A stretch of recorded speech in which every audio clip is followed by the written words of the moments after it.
சென்னை கிண்டியில் உள்ள கலைஞர் நூற்றாண்டு நினைவு உயர் சிறப்பு மருத்துவமனையில் மருத்துவர் பாலாஜி மீதான தாக்குதலை கண்டித்து தமிழகம் முழுவதும் அரசு மற்றும் தனியார் மருத்துவர்கள் ஒருநாள் அடையாள வேலைநிறுத்த போராட்டத்தில் வியாழக்கிழமை ஈடுபட்டனர்.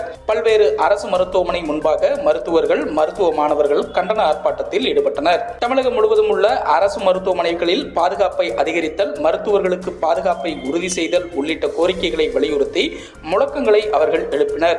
இந்த ஒருநாள் அடையாள வேலை நிறுத்தம் காரணமாக தமிழகம் முழுவதும் உள்ள மருத்துவமனைகளில் புறநோயாளிகளுக்கான மருத்துவ சேவை பாதிக்கப்பட்டது.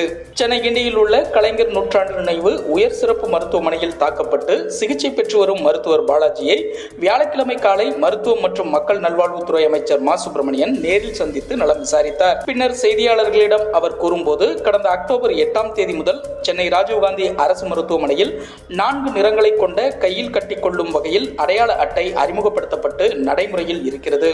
இந்த நடைமுறை படிப்படியாக 36 மருத்துவக் கல்லூரி மருத்துவமனைகளிலும், 37 மாவட்ட அரசு தலைமை மருத்துவமனைகளிலும், 320 வட்டார அரசு மருத்துவமனைகளிலும் அடையாள அட்டை நோயாளர்களின் பார்வையாளர்களுக்கு வழங்கப்படுவது படிப்படியாக நடைமுறைப்படுத்தப்படும். தொடர்ந்து அனைத்து அரசு மருத்துவமனைகளிலும் இதுபோன்ற நிலையே உள்ளது. காலை 9 மணிக்கு தொடங்கி 1 மணிக்குள்ளாகவே புறநோயாளிகள் சேவை முடிக்க வேண்டும்.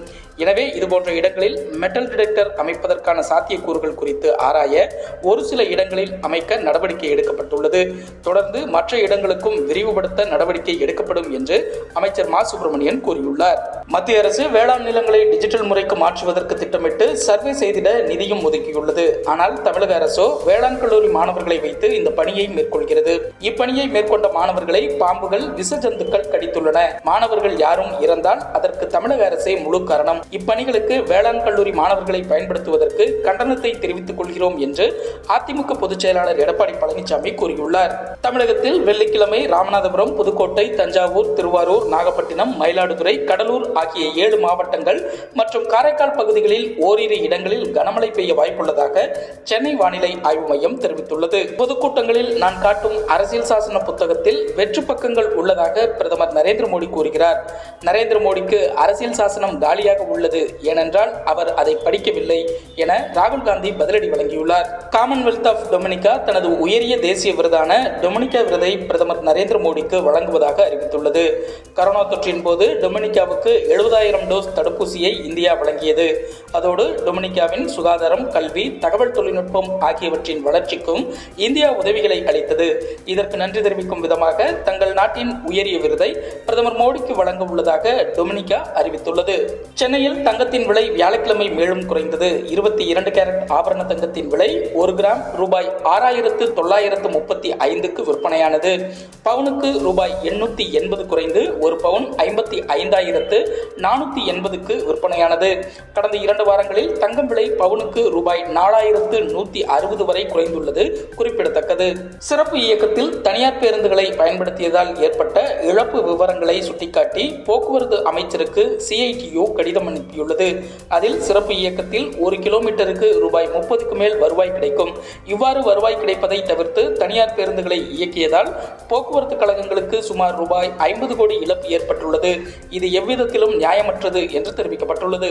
சபரிமலை ஐயப்பன் கோயிலில் இந்த ஆண்டுக்கான மண்டலகால பூஜை இம்மாதம் 16ஆம் தேதி தொடங்குகிறது. இதற்காக வெள்ளிக்கிழமை மாலை கோயில் நடை திறக்கப்படுகிறது. இந்த நிலையில் சபரிமலை செல்லும் பக்தர்களின் வசதிக்காக சென்னை, கொல்லம் இடையே 4 சிறப்பு ரயில்கள் இயக்கப்பட உள்ளன. தெலுங்கு பேசும் பெண்களை அவதூறாக பேசிய வழக்கில் நடிகை கஸ்தூரியின் முன்ஜாமீன் மனுவை உயர்நீதிமன்ற மதுரை கிளை தள்ளுபடி செய்து உத்தரவிட்டுள்ளது. அத்துடன் பேச்சுரிமை என்ற பெயரில் வெறுப்புணர்வை பரப்பவோ சமூக மோதல்களை ஏற்படுத்தவோ கூடாது என்று உயர்நீதிமன்றம் அறிவுறுத்தியுள்ளது. கஸ்தூரியின் முன்ஜாமீன் மனுவை தள்ளுபடி செய்த நீதிபதி ஆனந்த் வெங்கடேஷ் பிறப்பித்த உத்தரவில் இதுபோன்ற பிதற்றல்களை பொறுத்துக் கொள்ள முடியாது என்ற செய்தியை சம்பந்தப்பட்ட அனைவரும் அறிய வேண்டும். அப்படி செய்தால் மட்டுமே எதிர்காலத்தில் இதுபோன்ற நிகழ்வுகளை தடுக்க முடியும். கேவலமான மற்றும் தரக்குறைவான அறிக்கை வெளியிடுபவர்கள், பேசுபவர்கள் மீது சட்டத்தின்படி வழக்கு தொடரப்பட்டால் அதிலிருந்து தப்ப மன்னிப்பு கோரினாலும் இனி ஏற்கப்படாது என்ற வலுவான செய்தியை நீதிமன்றம் அனுப்ப வேண்டும். இல்லையெனில் யார் வேண்டுமானாலும் வெறுக்கத்தக்க பேச்சுக்களை பேசிவிட்டு அதிலிருந்து தப்புவதற்காக மன்னிப்பு கோரலாம் என்றாகிவிடும். வெறுப்பூட்டும் பேச்சுகளுக்கான விளைவுகளை அவசியம் எதிர்கொள்ள வேண்டும் என்று குறிப்பிட்டுள்ளார். முன்ஜாமீன் மறுப்பை தொடர்ந்து மதுரை திருநகர் போலீசார் அடங்கிய தனிப்படையினர் நடிகை கஸ்தூரியை தேடி வருகின்றனர். சென்னை பகுதிக்கும் தனிப்படை விரைந்துள்ளதாக போலீசார் கூறியுள்ளனர்.